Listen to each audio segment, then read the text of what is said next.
Hello and welcome to UK Versus. We're streaming a little bit outside our usual stream schedule, but somebody had a bit of stuff they need to do on Sunday, so we did a little bit of rearranging, and we are honoured to be having a guest from the Dobbers, a regular of the show from a few months ago, regional winner, first-time judge, architect of the EU winning deck. Worlds attendee for the second time this year, and most gorgeous man in the game from the EU, Craig Moss.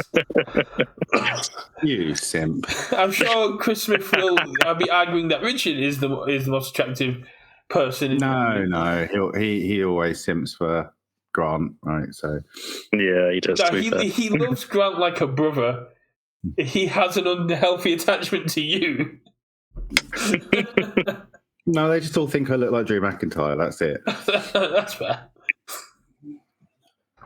So, after a bit of a shaky year for yourself with Worlds and everything going on, you were umming and about if you were even going to go to Worlds this year, but I believe that it's all now kind of set in stone. You will be attending? I will be, yeah. Managed to get a few things sorted, so able to go, thankfully. Wasn't looking good for a while, but managed to get things going, so I'll be going. So, how have you been this weekend? Have you decompressed from judging at Nats? I have, yeah. It was a good weekend. Just obviously, obviously I've judged other games before, like Flesh and Blood and things like that, but first time judging Universus, and it was great. Obviously used to seeing everybody in the event anyway, but seeing them a completely different dynamic with the judging and everything. It was really good.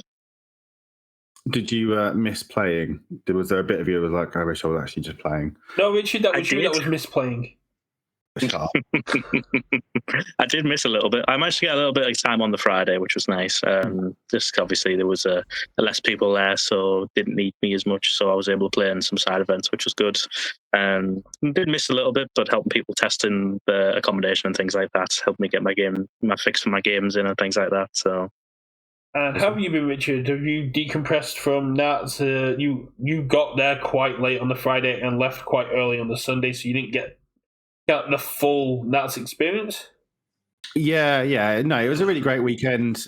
Just because one of the guys I was traveling with is a teacher, so basically can't take time off. So we had to leave after we finished work and made sure we were back for Monday morning. So long old travel on Friday. Saturday, I don't really know how I won as many games as I did because I was just so tired because I just didn't sleep because I think I drank too much coffee on the Friday. Just making sure I was awake and didn't crash and kill anyone. And then, got back safe about midnight on the Sunday. So it didn't quite stay as long as I would have liked to and just sort of hang out more, but it was still really good to get up and sort of play and sort of see everyone. So. Oh, yeah, it was great. So on the Friday, we did have the Old Dog side event, and there were some people who didn't follow the full heart and kind of purpose of Old Dogs. There were some jammy people that said, I'm just going to play a standard deck, and they ended up kind of winning the event as well. You don't know anything about that, would you, Greg? No, I can't comment. I can neither confirm nor deny. It was a very cool random deck you did show up with, though. Yeah, no, it was great. It was funny. As it turns out, a lot of retro characters like Face Down Foundations, so Rhino 1 enjoys that. That is very, very true. For those who are not aware, Old Dogs is where you take a retro character and use a standard deck for that. And as all standard characters are technically retro legal, you can use standard characters or just play a standard deck. I got to play Duo, which I really liked, and I beat an Akuma, but they did take some very bad advice from someone who was basically going, should I play this 4 diff as my first foundation? Yeah, go for it, and then she immediately checks a 3. So I got very lucky there. What sort of an idiot plays a high difficulty foundation on their first turn and checks on nothing? They were taking advice from a very good player that was sat next to them. It's not on my opponent. They asked for advice from a very good player. I know that was a self burn. Is that what happened to you as well? Yes. Obviously going on to the next day, I had a stream match against Always the bridesmaid guy. Honestly, my brain. I'm full of cold. I do apologise. My brain isn't working very well. Jonathan. Yeah. Oh, He was on that. And I was playing Pony, and obviously I'm playing Lethal Slash because it's busted, and I'm also playing Sacrifice of the Cause because that's busted. And game 2, no, it's game 3 because I lost game 1 because I bricked. Sorry, game 2 because I just bricked very hard. And yeah, game 3, I'm like, well, I've got a 3-2-1-0 build. I won't check a 2. Obviously, play the 3. Obviously, check the 2 immediately, and still had a chance that game and punted that game again. And lost eventually. You had a very rough weekend, but you made it into the article. Your deck kind of was one of the highlights for Barrett and some of the other Yeah, because I was the players. only player playing Pony, which is surprising because I think the deck's cracked. Oh, yeah, definitely. And you were still, even with all your string of luck, you were still like on a winning in round 6, in round 7. I had winning innings in basically rounds sort of 6 and 7, realistically. So, like, I was 3-0, lost to Jonathan, which again I should have won because again I shouldn't have built because I was going first. I should have just built 2-1-0 and then built second turn and then gone. And also, then he later on showdown me and knocked out my Weather Blades and sacrificed the cause. And I should have just pulled out and stopped attacking and just thought, fuck it, nugget. Nearly got there still because that's what Pony can do, but yeah, didn't get there. Then won the next round. The next round against Mimic, I drew, and it was literally in time, game 3. I'm got no foundations. I've just got Pony. I've got 1 attack in my card pool. He's on 1 health. I just play an attack. I need to check a 5 and I check the 3, so we have a draw. Yeah. And then lost a close one against Nathan round 7, where I did the Pony thing game 1, and then games 2 and 3 I didn't, and he did the Godzilla thing. That'll do it. Yeah. So, Greg, after playing in all the regionals from the last year, having different experiences throughout those regionals, and then moving into judging to kind of wrap up the season, how different is it with judging to playing? And I imagine that, as you were saying when you talk about it, it must be like kind of like a different kind of pressure because when you're playing, you control your own game, but when you're judging, you're in charge of someone else's game. 100%, yeah. It's a completely different kettle of fish. It's a case of, obviously, you're trying to manage, like, keep an eye on everybody's games. Like, you're not just focused on your game plan. It's not just you and your opponent. It's an entire room full of people. So you've got to try, obviously, keep an eye on things. Obviously, it's different in the sense of you've got people there to help you, like the rest of your judge team. And, like, obviously, Sam was great, and Mike was great on stream. And then Murray's always good as a head judge. He's fantastic. Always can rely on the guys. Especially me being the newbie, having a few questions and things like that. But otherwise, it's a case of just, it's a completely different feeling. And it's stressful in a different way and rewarding in a different way as well. Best way I can describe it. Makes sense. Did you feel a bit more pressure because we did have Josh, the head of organised play, there as well? Oh, 100%. 100%. It just felt like it's that feeling of when you're driving and there's a police car behind you, you know you're doing nothing wrong, but it's a case of like looking over your shoulder kind of thing. That makes a lot of sense. So, between yourself, Mike Hardiman, and Michael Murray, you guys kind of consulted, if not built, the entirety of our top cuts. And then probably also had influence on the majority of the decks that were in the room. How did it? I mean, probably, yeah. How did it feel when you were looking at Leo and seeing him basically not only taking down Emma, who at the halfway point was the Queen of Swiss, but then kind of kept climbing up and just wasn't being stopped? I was so proud of him, honestly. Like, me and his brother Declan had just been helping him test a lot, like trying to give him advice, especially Declan. Like, I can sit here and take credit for helping with the deck and things like that, but Declan's really pushed his brother, and they've tried to push each other. Obviously, Declan making a top 16, not quite getting there, but Leo managed to win the whole thing. It's incredible. Like, he's worked really hard for it, and they're your nowhere, right? Are they locals for you, right? Aren't they? Or yeah. Not? Yeah. They're local. Middlesbrough, yeah. So about a 45-minute drive for me, but I'd class them as locals. Closest thing I've got to a local. But yeah, And like helping them work so hard on it. And this was Leo's first ever top as well. He was saying that it was, yeah, it's the first time he's ever topped. He's always been hovering around the halfway or the top 16 kind of thing, whereas this time he just kind of pushed and went for it, and it was amazing to see. Like things just went well for him, and things clicked, and it was the further he went, the more proud I was. So what if anything was different about Leo's deck to say Jonathan and Emma, who are both still on Bertolt Living Weapon? I think it was just obviously all three decks are very different, and I kind of had a look at all three in different ways. Like obviously, I'd helped Emma with hers a little bit the night before, and not too much. Obviously, Murray was mainly the mastermind behind that. I just offered a few little insights, and obviously, I'd seen Jonathan's briefly, but I know Mike was more involved in that than myself. But I think one of the main things is exclusion of things like combined firepower, and maybe being a bit more heavy on the throw side of things, wanting to stay on the front, and then obviously having that panic if you need to switch to the backside, if that makes sense. Yeah, I think that's how you play, but like the flip is a nice to have if you need it, but you just play to win on the front side because like draw 2, discard 2 is so very powerful. Yeah. Like it's just huge. Like even not necessarily even without the damage, just draw 2, discard 2. I also sort of think combined is a bit of a trap sometimes, like especially in a 5-hander. So I'm not convinced combined is correct within Bert, but yeah. I mean, don't get me wrong. It gives him that explosive edge to obviously push the casino package, get the value out things that way. So there's definitely the merit for it. But the way Leo played the deck didn't make sense for it. He didn't feel like he needed it because he always wanted to manipulate hands with Bertolt being able to obviously get the +2/-2 more reliably, that kind of thing. So having more damage reduction than most of the decks, trying to prepare for that mirror match kind of thing. Yeah. Just looking at the list, he's definitely got more DR than I think most have. Mm-hmm. You know, things like Hidden Beneath the Armor and Pull from Danger and stuff that aren't necessarily sort of in a lot of the different decks. Yeah. Well, that makes a lot of sense. I know you've been on Bert before you played Pony, and you were saying basically flipping was never really something that popped into your head.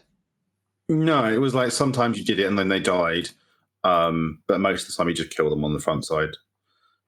He wasn't sort of playing quite a low attack ratio realistically for the size of his deck, right? He's only playing 19 in 67. Yeah, it seems low, especially given like 3 of them are Wish Hard, which are sort of mainly actions. Yeah, it's the way him and Declan both build decks a lot of the time. They like to have low attack counts to make sure that they're checking, they can get consistent builds, that kind of thing.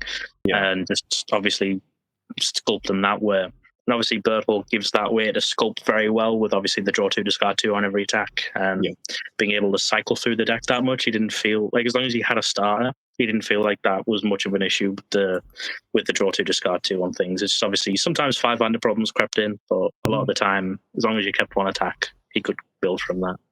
Yeah, no, that's totally fair. Yeah, that's totally reasonable. So, how did you feel when we saw the meta breakdown for EU Nats? When we look at NA, they had a majority of mimics. When we look at Oceania, majority of mimics, with like Godzilla and Bert and stuff falling up. Where EU, it was kind of like, here's Godzilla, here's Bert, and then everyone else was kind of like a 3 of or a 2 of. Yeah, I wasn't too surprised, to be honest. Like, I was more surprised there wasn't more mimics. Like, I anticipated more, but a good chunk of Bert, mainly Godzilla. But I thought there would be a few more mimics mixed in there, to be fair. I thought that's kind of what caught me off a little bit. But otherwise, I think it was fairly expected what was going to be there. Just a lot of DR and a lot of big damage and a lot of, I'm going to end the game before you can do anything to me kind of thing, kind of decks. Definitely caught me off guard when that was like just going through the analytics, and I was like, oh, there's 2. And it's like, oh, but Kyle Rock's here, so it's me playing Foundation Mimic, and then Kyle playing no Foundation Mimic, and then that's it. Yeah, it was weird. I was expecting certainly a lot more Mimic. Like, you know, I came prepared, my Deadbolts and my sideboard. But like, yeah, it was. I expected Godzilla to be, and Bert to probably be the most, but I expected Mimic certainly to be higher than it was. Like I was expecting maybe somewhere in the region of 5 to 8 or something. But yeah, 2 was surprising. I bet you're glad you didn't listen to David Toombs and put Deadbot on the main board. Yeah, to be fair, it was actually really good against Rodan for me. So it's definitely a sideboard card. David's wrong. And he should have played Pony at Nats. But anyway, given the amount of DR going around, my MVP on the day was just Weatherblades. That card was clutch all You definitely day. need to do a deck profile for the channel. Yeah, I might be cheating on the channel for that one, but we'll see. Maybe a little, because I think I'm going to jump on and chat with Marvin from Undefeated Locals, and we're just going to wax lyrical about Pony, because he was the one that kind of was the deck I mostly stole with a bit of David's, because he'd been sort of tearing up the webcam stuff with it. So I reached out to him and we were chatting about it prior to the event and sort of the choices I was making. And he loves the character as much as I do, and we were just chatting, and he was saying, "Oh yeah, we should jump on and we'll just chat about Pony for a bit and do a thing there." So I mean, we'll be doing that over the weekend.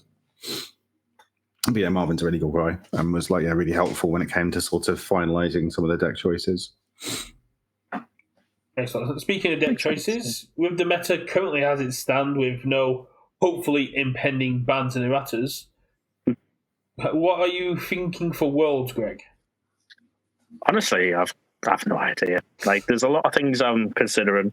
Obviously, Godzilla's up there just because of obviously previous history with it. I know it's a strong deck. Thinking things like Recovery Girl potentially. Rhino 1, as alluded to earlier, is a bit of a potential. It's just a case of seeing making a call of what I think is going to be there. Obviously, what we're bringing over from the EU, and then what I think the Americans are going to bring as well. So just trying to make a call for that, I think. Yeah, it's a weird one for me because we're in a meta where it's a reasonable thing to do to main deck 4 runaways, right? Obviously, Travis took down the event, and I'm pretty sure we had 4 in his main deck, and if not, he had 4 between 3 and 1 on the side. Yeah. So, main decking runaway is a good thing. And I wonder if there's a gap in the meta to bring back the 4 checks somewhere. Of sure, run away my 8 damage attack. Nerd. I wasn't going to play more than 1. The reason why I'm considering the Rhino deck for that reason, to be honest. The main issue with the 4-check deck into runaway decks is Walk the Dog. The 4-check decks require you to commit foundations to pass no matter how good your check is. So you're always committing foundations, which means, they're taking 7 damage, but you're just feeding their Walk the Dogs. Yeah, but there's there's answers to a Walk the Dog, right? You can either be sacrificing your own foundations to things like a weapon clash or whatever, or you've got invincible bodies if you're playing on death. Walk the Dog is an issue no matter who you're playing, right? You need to have an answer for that card. It's one of the pillars of the format that shouldn't be in the format. But I do wonder whether there's a gap there for people are no longer respecting that. After Smiling got kneecapped, people aren't respecting that 4-check package anymore. And I wonder if there's something there as a character, whether that's a Rhino or someone that does that well. Maybe a Death Arms, who knows? Yeah, I tend to agree with Tim Keefe a little bit more that the main issue with the meta at the minute is blocking is not as impactful as it used to be. Walk the Dog. Yeah. That's the issue with Walk the Dog. It just punishes blocking. You're not allowed to block because if you do, you get Walk the Dog. So you have to come up with alternatives like DR and Runaway and all these other things are better alternatives to blocking. So so in which case the high difficulty attacks are difficult to be DR'd. They're a bit embarrassing into Runaway's a bit embarrassing into them. Is that kind of an angle? I don't know if it is, but it was just kind of a thought I had. If that's the approach people are taking, is that they're going to try and incrementally DR you. You got Bert sort of -2ing stuff, maybe a -4 if he bing bongs, or they're trying to run away you. Well, this is 10 damage base, catch. You're going to take some. I don't know if Greg would agree, but my issue with the 4-check package in testing is once your opponent gets a wall up, once they get to 10 foundations, it becomes a lot easier to stop your attacks, and 4-check attacks are a lot harder to string. Yeah, I agree. But obviously, you have to play a deck to facilitate that to make sure your opponent, like a lot of the time, that's hence I keep going back to it. Hence the right idea, just being able to make sure that they don't get to that point, and you can push through that. But otherwise, it can be an issue because they have big stats, but because you're trying to facilitate a attack package that's high statted and high costing, you're not necessarily running things that can give speed or make things harder to block, that kind of thing, because you've already got the high base stats. On Monday, I went down to my local Star Championship and we did a test game, and I played the 4-check Rhino deck. I was still considering for Nats, and they just called it very unfair because I just went knockdown blow, it hit, award the victor, half-fight realization, knockdown blow on 8, and they're like, okay, isn't that with on a +3? No, shift. I went, and here's a female Titan with +9 to the check and +9 damage. I'm like, oh, it's like, yeah, like they've used all the resource to block the first 3 knockdown blows. Yeah. But I love knockdown blow. Knockdown blow is one of my favorite attacks from Attack on Titan. Like there's other like characters I think you could look at. Like I think Recovery Girl is good, but like, you know, obviously this Krista deck is a thing, right? It's now out in the open. You know, people are going. You know, I don't necessarily think people are going to become. That's going to be now the thing everyone's going to be turning up with. But that style of I'm just going to sort of negate some attacks and then just punish you on the crackback. That kind of runaway style deck. I think is a thing. I think Bert 2 will be around. Like he can still just bop you, right? Godzilla as well is always going to be a good one. Again, can just bop you. So you know, I think there's plenty of options. Like I wouldn't want to play Pony into a world of everyone main decking runaways, but again, there's answers to that. Pony can sort of just blitz anyone in the format. On turn 2, doesn't matter their life total. Like there's plenty of options there, and it's just trying to get that read on what the metagame is likely to be, which is tough because it's not going to be like, you know, everyone's going to be turning up to UK Nats with Godzilla. We know that because everyone loves Godzilla. They've played it for ages. They're going to be turning up with it. Everyone's going to be turning up to Worlds to win. So if people think, you know, Godzilla's one of those decks, people are going to be gunning for it. Well, they're just not going to play it. So yeah, it's a sort of trying to that sort of I'm going to guess what you're doing, so I'm going to play this, but then you've guessed that I'm going to do that. So it's that kind of it becomes that arms race kind of like trying to predict where people are in. I do like Travis's deck, and I did play it on Monday to this Star Championship, and I ended up winning. The big issue I kind of got on playing it is that it wouldn't have won EU Nats because people over prepared for runaway responses, and like when I played against Liam, he was always holding a showdown for when I run away his big attack. So then I essentially had to burn through 2 to use 1 runaway.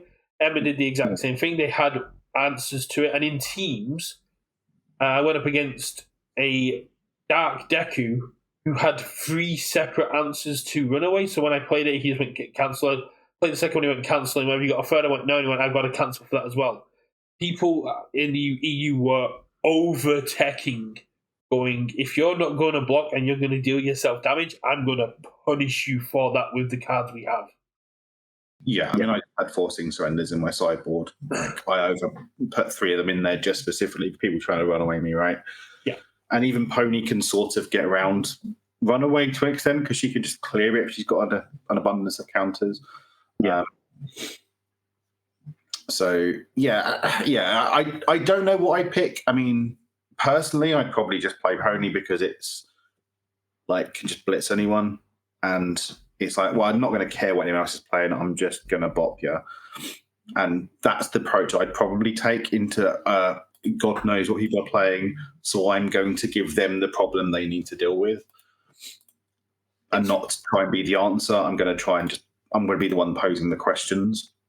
It's really hard to say because, I mean, 2022 we had the Ojo 3 Tokiyami kind of meta, and then Broberg rocks up with this when you first look at it, kind of weird midnight list, which is very well teched and very well practiced, and ends up dominating the event with that. And then we had the overhaul Eraserhead kind of meta last year, and then Nick Reagan shows up with this Endeavor free list.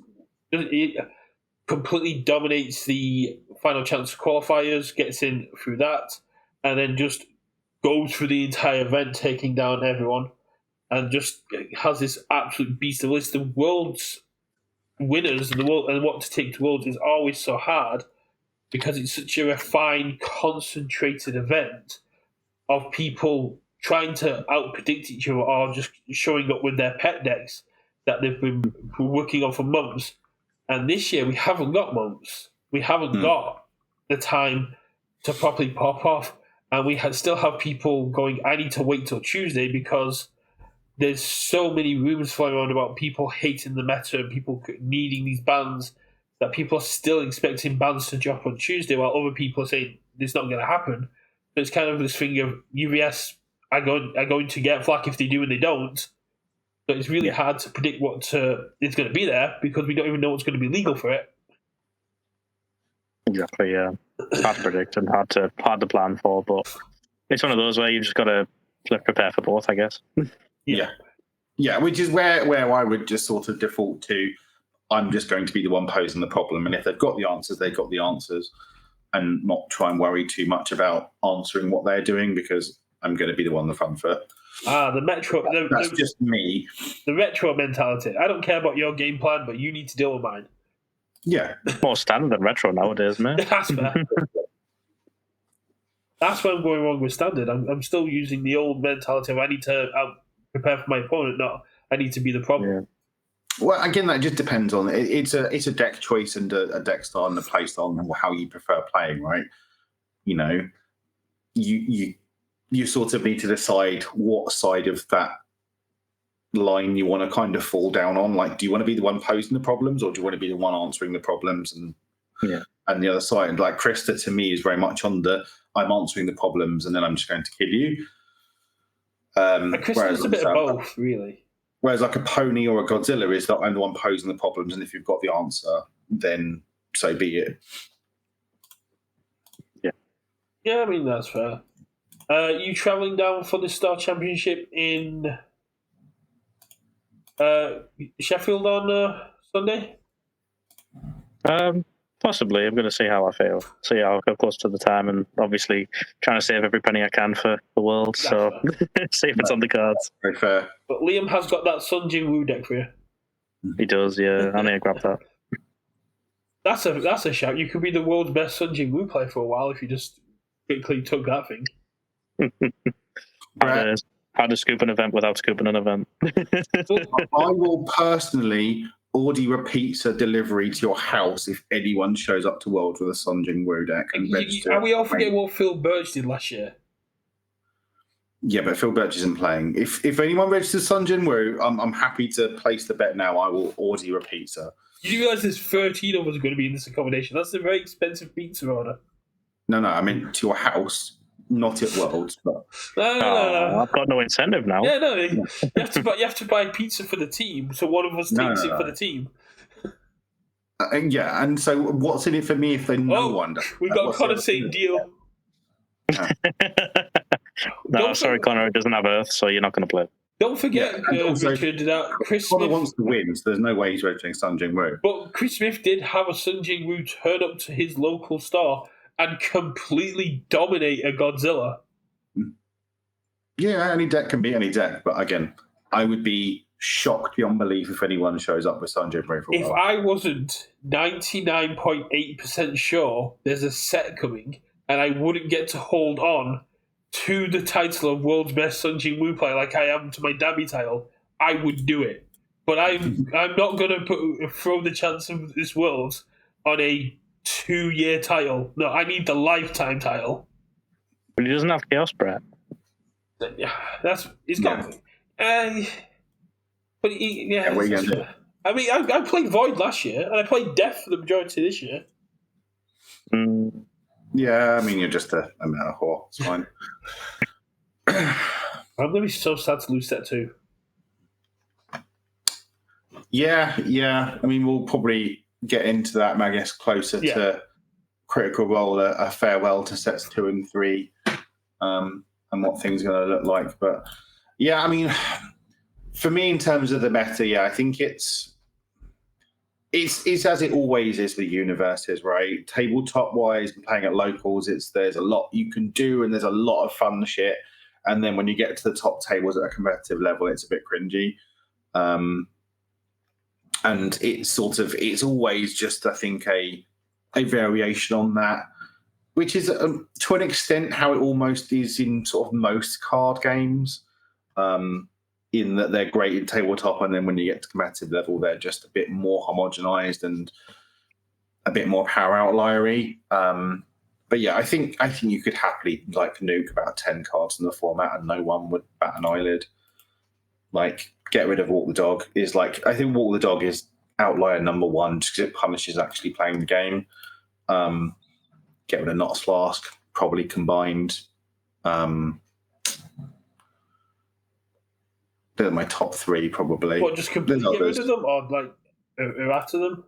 We don't errata the cards, right? We ban cards. We errata characters. Yeah, exactly. So I would get rid of those 3. Get rid of VME. That can go. Why VME? It's too good. VME's the only thing keeping Miri on his box. No, it's not. Really is. Yeah, I'd get rid of those.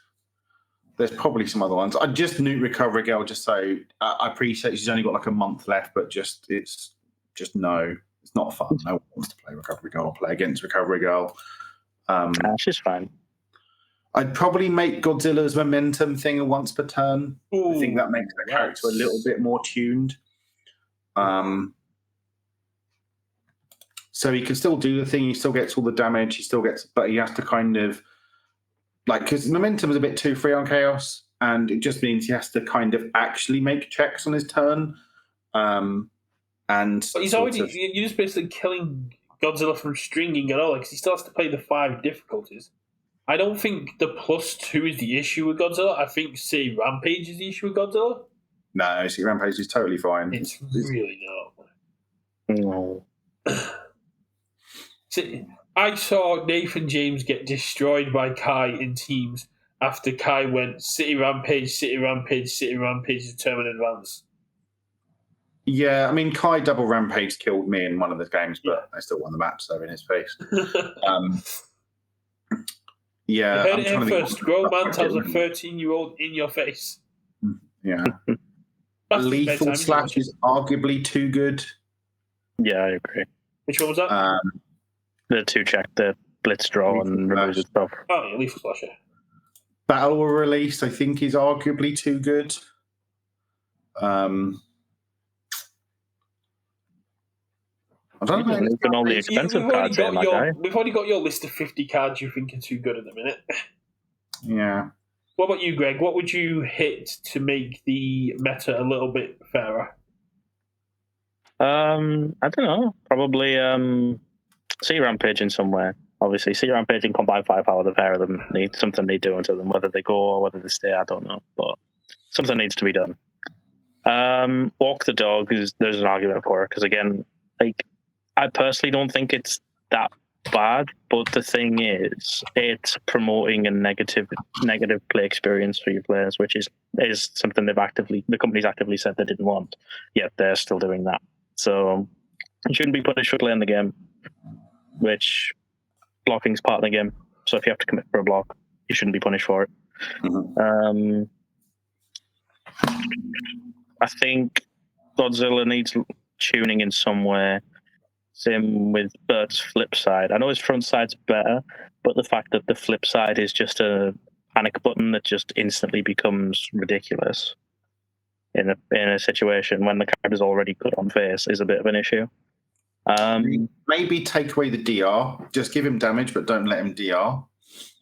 Possibly, but it's just one of those. And you have to think about what you would do to the character to balance them without completely killing them. Yeah, because there's been a lot of times where that's just happened. We want younger Tagoros, not Kirishima 2s.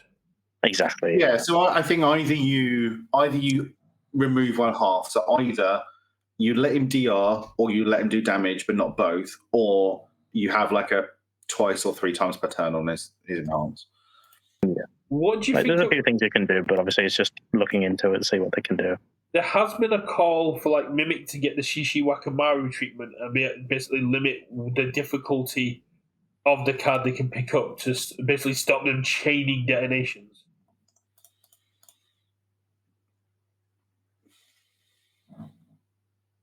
No, I think if we just kill some of the better assets, so like kill Flask, kill VME, it probably that just doing that takes Mimic down enough of a notch. Personally, like I don't think you need to overly hit Mimic. I think if you hit some of the power outlier like assets, then he's having to play some more sort of ropey ones, so that not naturally powers the deck down. Like you could think about hitting Cape, but I don't think so. I think Cape's fine. There's a lot of arguments for different cards in the format, but it's just a case of obviously. Yeah, that's fast too could be a thing. It's just one of those. If you take one thing out, it's like almost like a tower of Jenga. Or you take one thing too many out, something else comes in its place, and it's just obviously like it's slightly staying up right now, but there are issues. Whereas if you took certain things out, there'll be glaring issues. So it just depends on how they want to address them. I think Mimic, and when they want to do that. Yeah, I was talking with Kyle Rock, and he was basically saying, I think this year's the year Mimic dies. Because you lose Battle Arena, you lose a lot of the set 2 and set 3 stuff he's become quite reliant on. Mm-hmm. Yeah. And Kyle Rock is considering playing Foundations because he's losing too much with set 2 and 3 going. And I do think it's a sad day. It's a sad day. However, he has heard that there is an Asset Matters character coming in Critical Role, so we may see a Kyle Rock reborn with a new character. I can neither confirm nor deny such allegations, but there might be things cooking. I speak to him. I was the one that told him about the Asset Matters character. I know. It might not be the Asset character, that's all I'm saying. Oh, no. Is it the backup character? Yeah. Again, I can neither confirm nor deny. He mentioned in the interview, I think that goes live tomorrow, he was talking about maybe shifting from assets to backups. Yeah. There's a lot of things he's considering, but not Foundations. I'm pretty sure he'd be happy just to never play a Foundation again. Yeah. I don't blame him. That's bad. Don't need Foundations. Play Godzilla, you don't have to tap any. That is more than fair. So speaking of Critical Role, we're getting cards coming through now. Is there any characters that have caught your eye, Greg? A lot of them, to be honest. Especially I think they're all just very interesting. Like Percy and Grog, two of my favorites from the series. Obviously, I feel like they're done quite well. Obviously, the odd little thing that I'm not necessarily happy with, maybe in certain kits, but overall the flavor I really like, and the actual abilities of the characters I feel like are very good.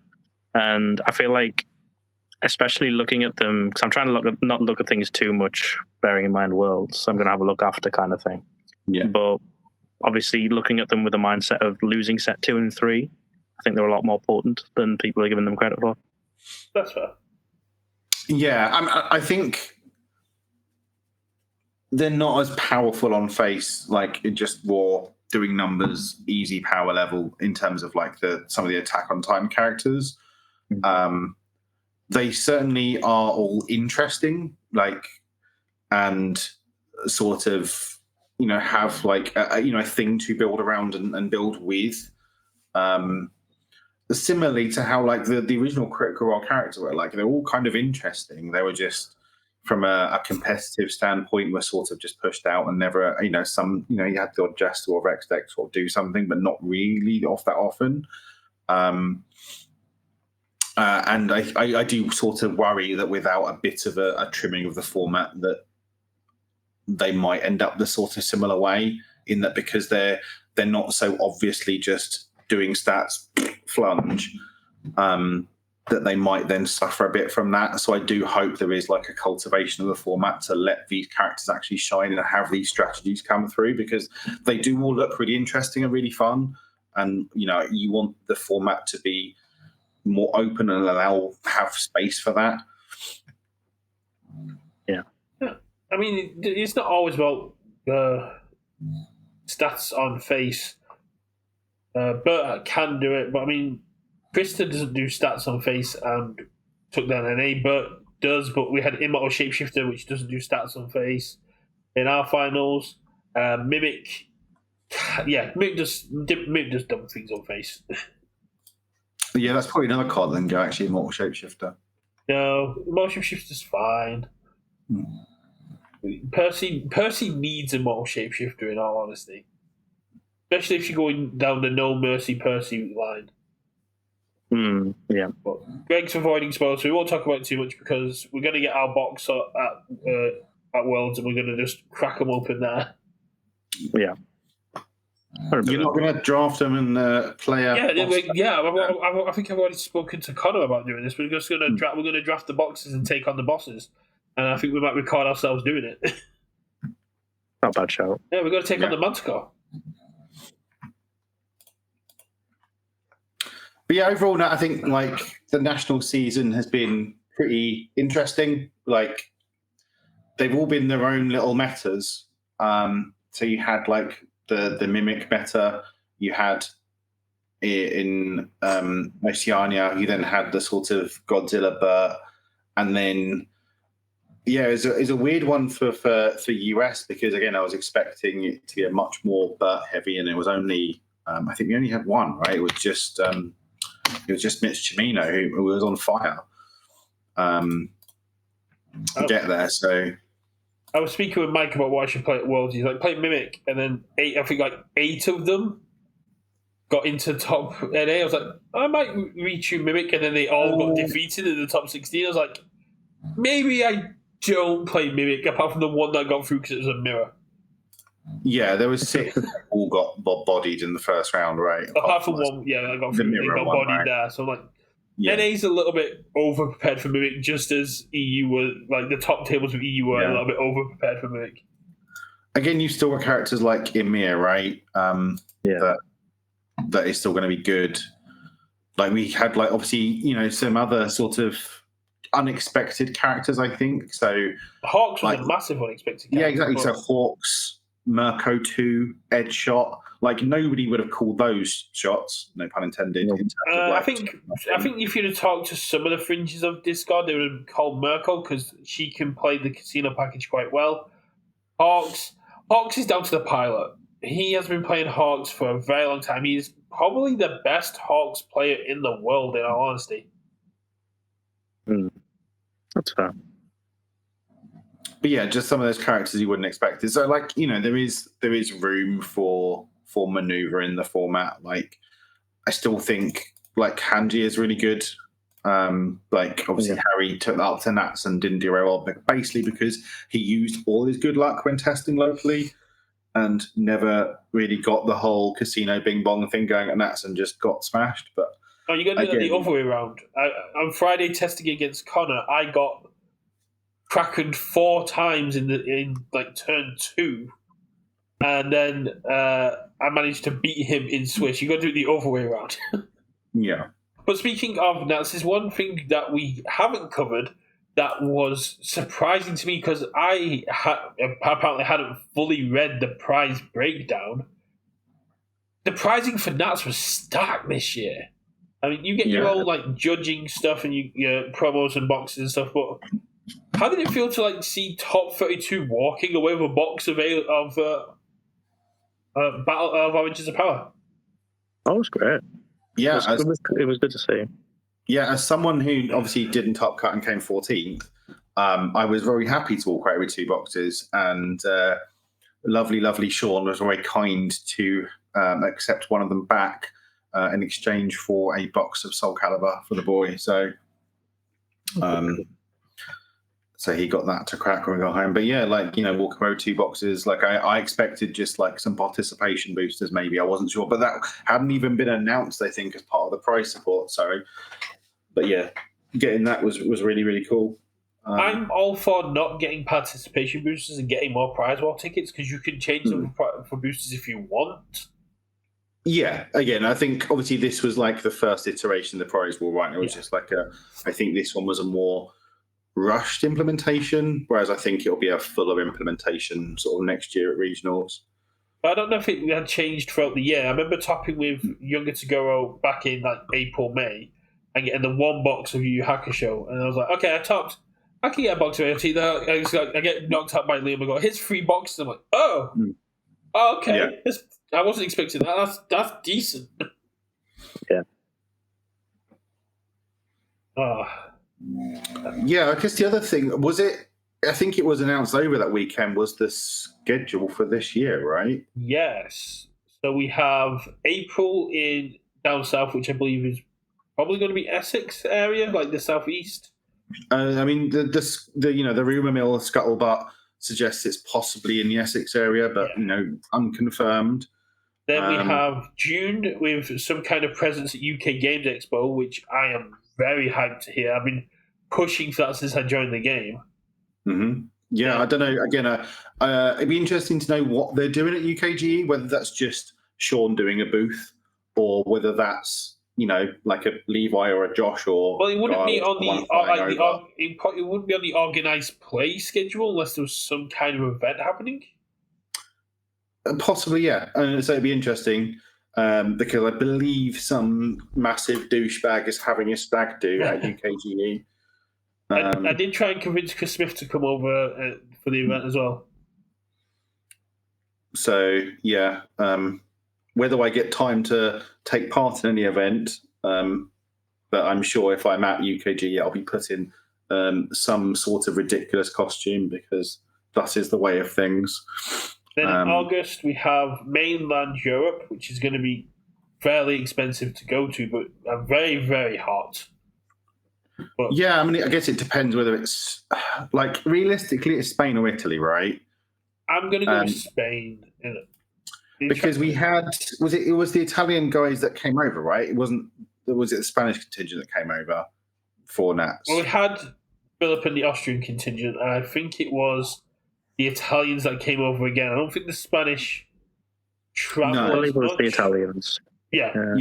And really cool to see them come over. Oh, kind of saying Spain. It might have been both. It may have been both. We might have had some Spanish, some Italian, some Austrian, but yeah, I know Spain play a lot, but they also play with set 1 still included because they want to be able to use all their cards. So true standard might be a bit of a deterrent for them, but Spain or Italy would be great. That'll be at the height of the TMNT because that's usually get them at the beginning of the month. And then we have the north of the UK in November, which means we're doing... when Spain for location. Okay, can't say Spain for location. Yeah, that's in Spain. Yeah, so I imagine the north one is almost certainly just going to be a Patriot. Nah, it says North UK. Sheffield is North England. It's not North UK. Scotland is North UK. Yeah, unless there's the Dobbers are hosting. Who knows?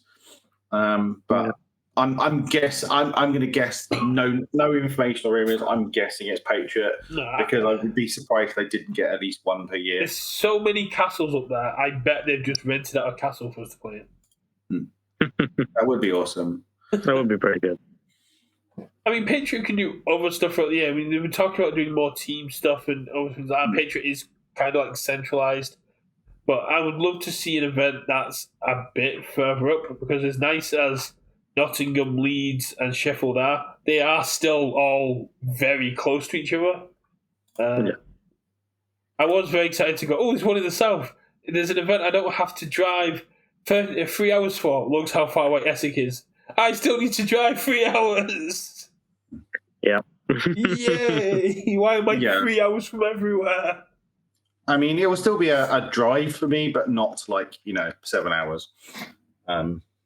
The people in Southampton were quite hyped about it because essentially they're halfway there for me already. It's just like an hour and a half drive for those guys.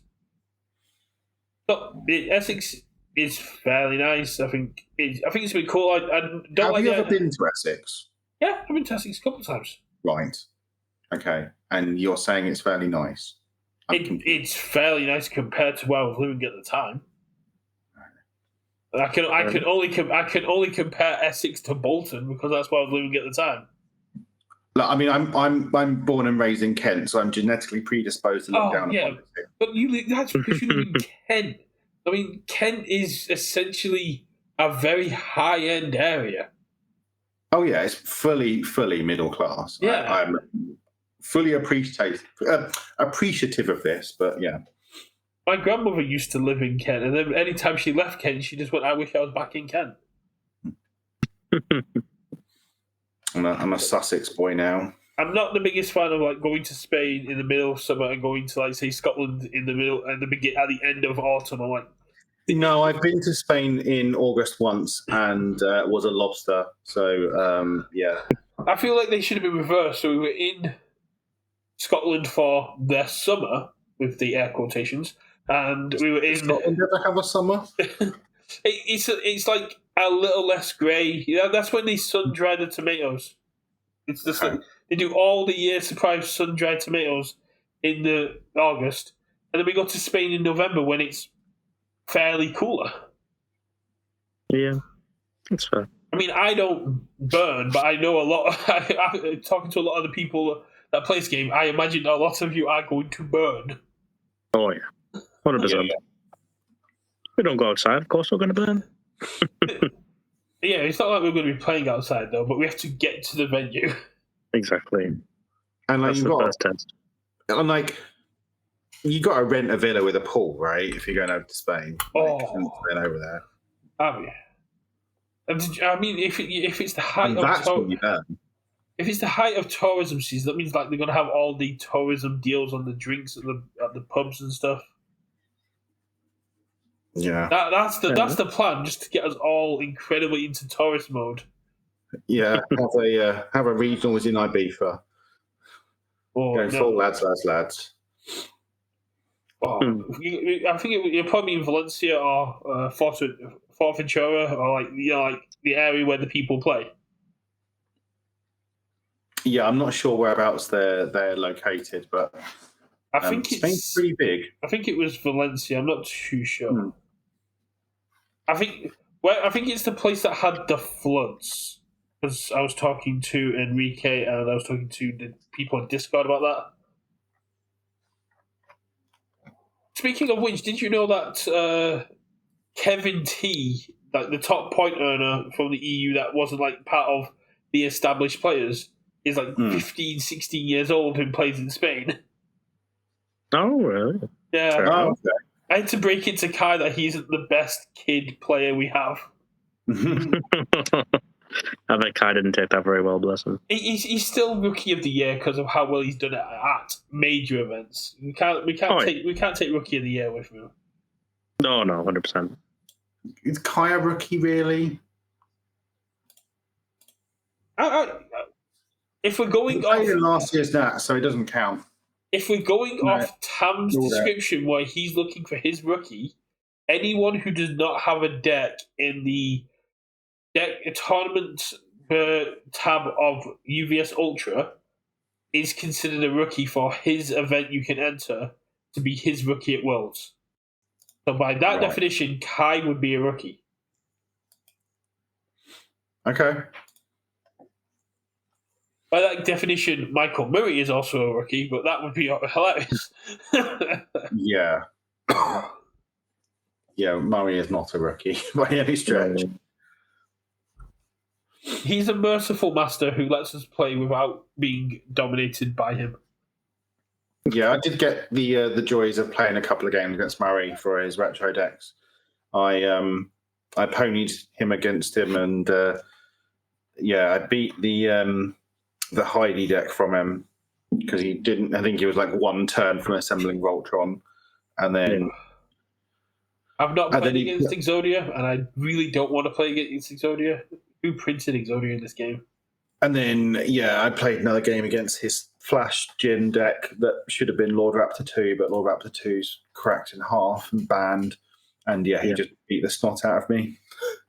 I was going to play my Dabby reversal against his Mothra, but then he kept getting judge calls during team, so we had to just drop it until next time. Yeah, on Teams, obviously, I didn't get to stay around for Teams, which is unfortunate, but, just had to get back. So how did that all, who won? I have no idea who won the belts. So I don't know if Greg's under the same agreement I am. I am, yeah. We, I know the we don't talk about it. We don't talk about what happened in Teams. What happens in Teams stays in Teams. Yeah, some stuff went down. Some people aren't happy. Some people are even less happy. And we're not talking about Teams. Okay. We'll talk about Teams once it's all been resolved and the belts are officially given. Okay, that's fine. It makes it sound a lot more ominous than it is. Yeah, it's nowhere near as ominous as Brett's making it out. Oh yeah, there's reasons we can't talk about it yet. I am specifically making it sound more ominous, so because of how un-ominous it is. But yeah, some stuff went down. Some people weren't happy. But there is one thing we can talk about from Teams, and that is Michael. Did someone get put through a table? Did it go to WWE? We can talk about the fact that Michael McEwen, aka Apple, is a stand-up guy, and no one will let you say anything bad about him after what he did at Teams. Yeah, so some stuff went down, and I think it was Emma was about to get the loss for the match because they'd agreed to tie or something like that, and Apple still had his game still, but Emma packed up. So Murray comes over and goes, "I'm going to have to give you the game loss," and then Apple just goes, "But what if both of us would just flips all his puts all his cards together and goes, now we both don't have a game state." Just says, "Yeah, but we're back to that even point," and yeah, just could have been the jammy guy and took the ruling, but went, "No, we agreed on this. That's how we wanted to do this fairly," and just did it. That's one of the great things about this game. The community can be very good, and then you got some other people that like to argue with the judges about rulings for after the round's finished, like I was doing. Yes. Yeah. You are nothing if not a rules lawyer. No. I was still salty about something that happened the day before, when I probably shouldn't have been salty about it. But no, we're not getting into that. Yeah, positive vibes. Yeah, positive vibes. But yeah, we don't talk about Teams. We can talk about retro. We can talk about old dogs. We can talk about all the other stuff. But Teams is off the table until it started. Okay, fair. But yeah, obviously it was good to see Lenoco and Josh. And got to have a chat with Josh and just sort of vented at him for a bit and sort of made some complaints, which I think he mostly agreed with. Obviously, it was a polite conversation. I wasn't just sort of ranting at him, but sort of, spewed feedback at him for a good 10, 15 minutes. So there is one other thing I wanted to talk about that it's just kind of been beaten to death, but I think it's something we do need to talk about. We're quite casual, quite friendly with each other. And even to new players, although we can seem quite imposing because we all know each other, we're quite welcoming. But there was one... possibly. I don't know if I am. There was one person at the event that was probably not the most welcomed and probably didn't have the best experience of the EU community because he'd riled a lot of us up the wrong way. I tried to be very cordial and friendly and, I get that it's a persona, but Justin Birch did annoy a lot of people. He was clearly playing the heel, right?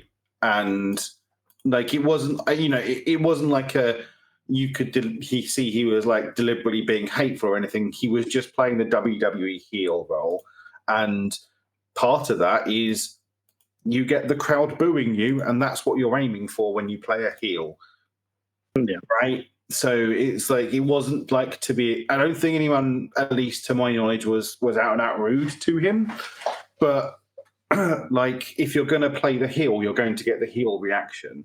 The main thing was he was still playing the role at the event, and I don't know if you've heard a couple of things he said to opponents and other people at events, but he was still being quite rude. He was playing up the role even during the event, and it's something we don't do. We can have a laugh, we can have that smack talk, but we don't take it to the table. I could hate the person I'm playing against, but I'm still friendly and cordial and sportsman with them the moment I'm across from them at the table.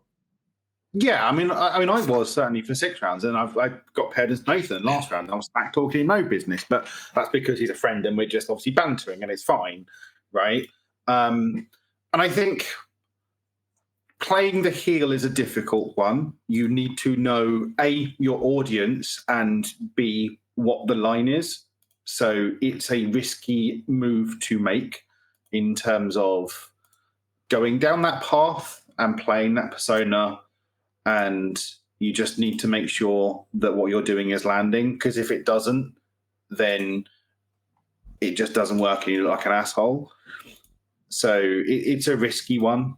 But I did hear he had a lot of fun going to watch Percy Jackson the musical in London on the Sunday. But I did have Card Goblin chatting with me going that the Nationals felt a lot more tense than the last few regionals they've attended.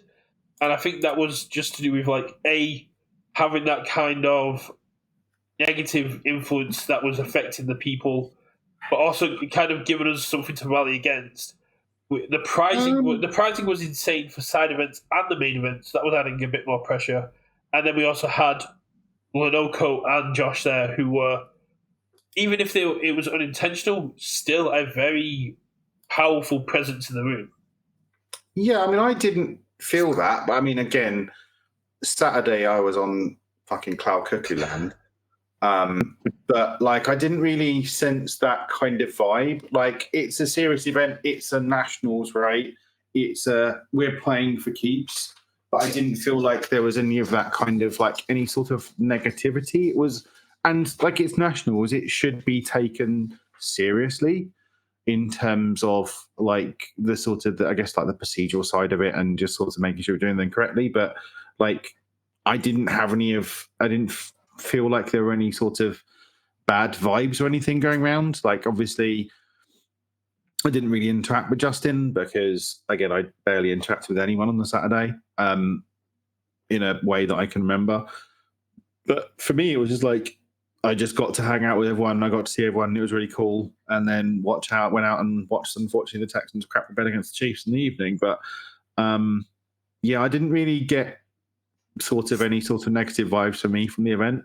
For me, it was just a positive weekend. It wasn't negative vibes. It was more. There was a lot more pressure around the event. There was a lot. In anime terms, right? It's anime terms, terms, there's always going to be more pressure. The air felt a lot thicker for Card Goblin and people that were outside it observing it. And it probably didn't help that Brandon had to go to the hospital during the middle of Swiss as well. Yeah, hopefully he's still doing okay. He was there on the Sunday, so I caught up with him, and I think he's he was doing a little bit better. Managed to get a retro game in with him, obviously, while he didn't know till after the game there was a game to win a deck, so that cheered him up a bit. Yeah. So, but yeah, I mean, it's one of those things. It's a higher level of competition and prizing and stakes from a regionals, so it's always going to be that little bit more electrified in terms of just having that kind of the pressure of those situations. It's just that was always going to be the case, and it'll be even more so, I would imagine, at Worlds, right? It just, as you go up that ladder through the different levels of competition, it's going to be higher, right? A regionals is going to be a higher level and a more tense level of competition than, say, playing at a store championship or a locals. That's just the reality of the situation. Definitely. I almost had a Josh failing the vibe check when we went for a meal. So I joined Card Goblin, Patriot, and UVS for the meal on the Saturday, but we went to a little mom and pop in Indian for food. And we got chatting about TV shows, we were just chatting about stuff, and then Josh just goes, "I don't like Bluey." I'm I'm going to need an explanation for that right now. And he's like, "I don't like how it makes me feel." I'm like, "Oh, no, you love Bluey, you just hate that it makes you cry." He went, "Yeah, that's the one." I was like, "Okay, no, that's fine." I don't stand for Bluey slander in my country, mate. Fair enough. Never watched Bluey. Oh, you should. It's cheaper. I don't have a child of the right age. You don't need a child of the right age. Disney Plus is cheaper than therapy. For now. I think we've kept Greg kind of long enough, and we've kind of just rambled on for the last 20 minutes. I mean, That's that's all right. usually what these podcasts are, right? Just us rambling. Yeah, I've been on enough to know the crack. Don't worry about it. Yeah, exactly. It's fine. He's going to put up with for like 5 days in a couple of weeks anyway. Mm. I keep trying to get Leo on. He's just like, no, we'll do some Worlds. I'm like, but I want to focus. And on obviously, Worlds. when you do go to Worlds, Greg, just remember Pepto-Bismol. Oh yeah, I've already bought some. Don't worry. I'm not listening to Brett's ideas of when you're going to eat this again, and then all of a sudden I'm ill for 3 days. Yeah. Oh no, we're not going to Fogo Choi this time. I checked with Josh. There's too many of us. We're going somewhere else this time. An entirely new restaurant. Knackers. The big thing Greg needs to remember is if he's ordering something on Uber Eats and it says, "Do you want chips with that?" that he's not getting fries. Yes. I mean, this was more Xander than me. Let's be honest. That's Yeah, right. that was always on. You both are the same person in my eyes. One's just got a bit more of a thick Scottish accent. Yeah. That's fair. Right, I think we'll wrap up there. Great to have you on again, Greg. Great to see you. Yes. Thank you very much, buddy. Yeah, it was a pleasure. We're going to try and get on either this Saturday with Chris Smith to talk about what he feels like the meta needs shaking up for bands. If you can't get on, then we'll be back on Sunday where at Reach we'll come up with something to talk about, possibly just talking about bands again with a bit of a short one. It's quite hard with like podcast topics at the minute because we're kind of in limbo until Worlds. Yeah. But I think I mean, obviously we can talk a bit about like the Critical Role stuff, right? In terms of all the reveals we've had so far. And hopefully in the interim, I should be able to go and chat with Marvin on Undefeated Locals we could just probably waffle for an hour about Pony. So that'll be interesting. Hope for the 3 other people that enjoy Pony. We have the Matlock, aka Matt from UVS, just putting some ominous treats in our chat to say, what could you possibly know, Matt? Well, I anticipate something big coming out before Worlds. This is Matt. This could be a troll. This could be actual information. This could just be saying that we're going to see some more Critical Role or even some of the boss cards before Worlds. Or maybe a Chromes. Or we'll see something. the Chromes at Worlds. That's what happened last time, isn't it? Is it? I can't remember. The tinfoil's coming. I've got some nice tinfoil theories. All I'm going to ask, Matt, obviously, should we podcast on Sunday or should we perhaps delay until maybe the Monday or the Wednesday next week? Well, the Tuesday or the one. You can't do Tuesday because of Frost. But yeah, Tuesdays are now. Well, actually, I'll have a sign off today. Richard's board game of the week. You didn't send me an image. It's fine. We don't need an image. I don't know. I'll double check with my sleeper agent in UVS to see if we should delay the stream. It's not Matt. Matt is very upfront with the information he gives me. I need to go a bit deeper to my sleeper agents. But coming out sooner than you think. Oh, maybe this evening. Who knows? We'll see. Ooh, that it could also be the World's format because we do have a bit of conflicting information. So, like the World's information we got when we were talking about the points breakdown said it was a standard event, but if you go back to the initial World's announcement, it was heavily saying that drafting was going to be part of Worlds. So there's.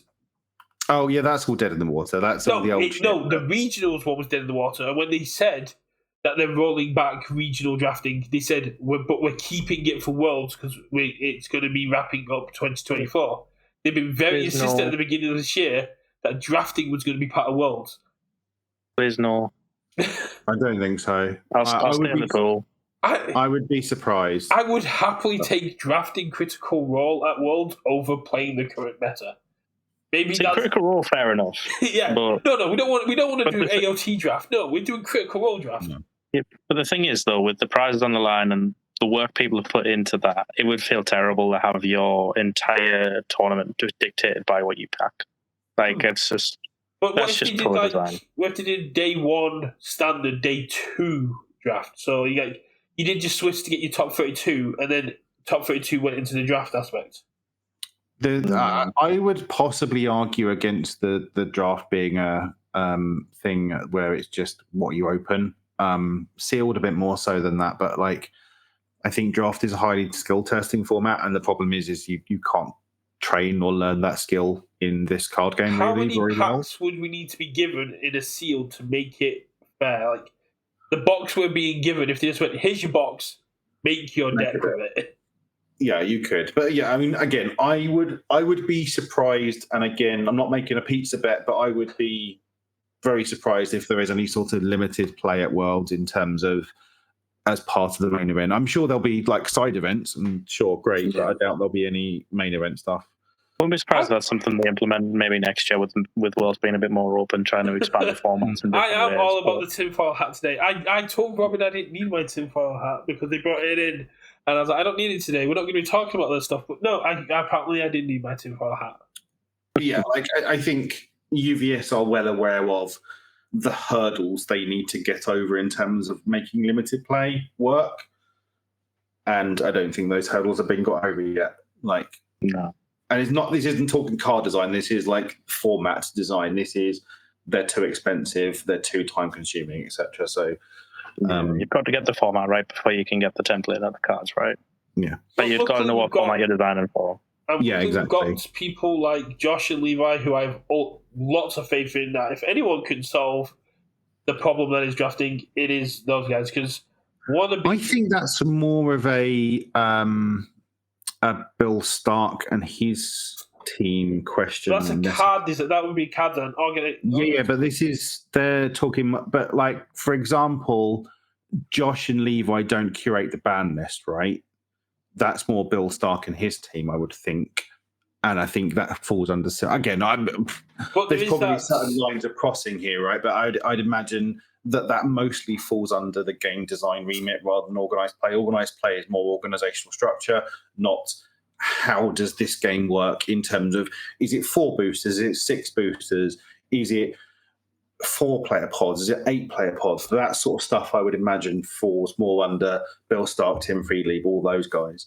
I don't know. I think the Venn diagram has a lot of overlap. If you look at like, they'll obviously, they'll talk about this shit with Levi and Josh, but I think ultimately those decision making and planning stuff, I think, falls more under Bill and Tim and stuff.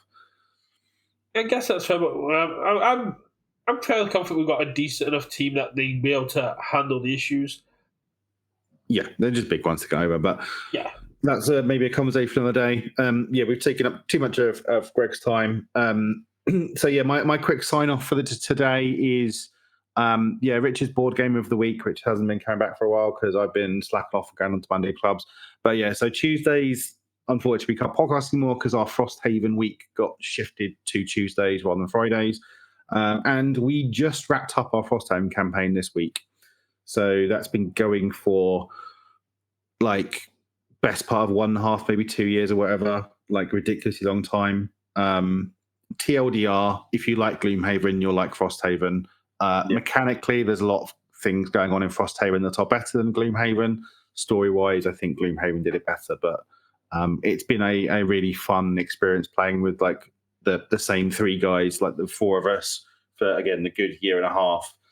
And we're moving on to ISS Vanguard, which is another similar-ish game, but it's a bit more Mass Effect, I think, is the sort of maybe the comparison. You're in a starship and you're going around, and a bit like Star Trek TNG, you're controlling a starship, you're managing that, and you're going off and then doing little missions of discovery and stuff. So that's our next kind of campaign we're doing on Tuesdays. But yeah, Frosthaven is officially over. So you planning something to replace it, or? Yeah, the ISS Vanguard. Oh, okay. So that's another big campaign-y board game.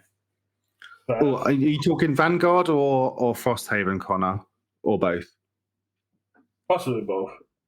I'm going to try and get another session of PV Me recorded this week. It looks like I'm going to be staying up late on Friday. I've got Sam Tate and Charles Barkley currently signed up. And we're just going to try and get a couple more people, and then it'll be those content creators versus me running one of the bosses. And, well, we only have Briarwoods in a minute, which is a shame. And they'll be trying to take down the Browns. The first video did really well, and I'm hoping to do a bit more. It's something that other content creators are really liking, and people are really liking just beating me up as the Browns. Who would not enjoy that? Exactly. I've even got Kai and other people asking, so I might expand it outside of content creators and just see if other players want to just come and beat me up. It's a great selling point. I am very excited for the bosses. I had a lot of fun, like pseudo DMing the Briarwoods for a girl named Ron, Uncanny Girl, and Universus Hermit, and I'm looking forward to doing the Briarwoods again on Friday. But I'm very excited to get my hands on the Manticore and Anna Ripley and expanding this new kind of video format that I've come up with and making it with more bosses, because I think that's going to make it a lot more intriguing to watch. But a big thanks to Richard for being here, and looking forward to hearing more about these games as they go on. And a big thanks to Greg. Congratulations again on your regionals win earlier this year. Thank you very much. And and some of the bosses that have not been revealed. Yeah. And I'm looking forward to seeing you at Worlds, and hopefully we don't get paired up into each other. Yeah, fingers crossed. Yeah, you do. You want to be paired in finals, right? That's the dream. We pair in the finals, we ID, we just split it all 50-50. Don't think it works like that. No. Including the character card. The character card is literally a shift character of me and you. Let's cut them in half, it's fine. So obviously, thanks to everyone in chat for watching and chatting along. Obviously, if you're watching on YouTube, thank you very much for watching. Do all the stuff, like, comment, subscribe, all that stuff really helps channel. And obviously, go check out the Dobbers. They're obviously fantastic guys. You're taking Greg's job away from me. He's supposed to plug them. I was just being a nice host and just sort of plugging the. But go ahead, Greg. You plug your channel, then I'll sit back. It's obviously just, well, since it's been thrust on me, obviously check out the Dobbers if people haven't already. Great bunch of people.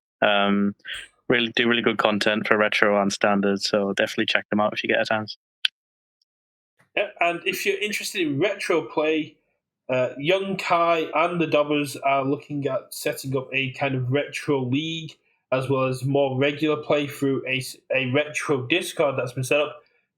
Timing will be more around UK-centric timing for games and the league, but it's a great way for people to get TTS and webcam retro games in and get some practice in for retro as it goes on, because retro seems to be growing in popularity, and I think that's absolutely great. Well, yeah, absolutely. So yeah, we'll catch you all the next one. Thanks everyone for watching. bye. Yeah, thanks all.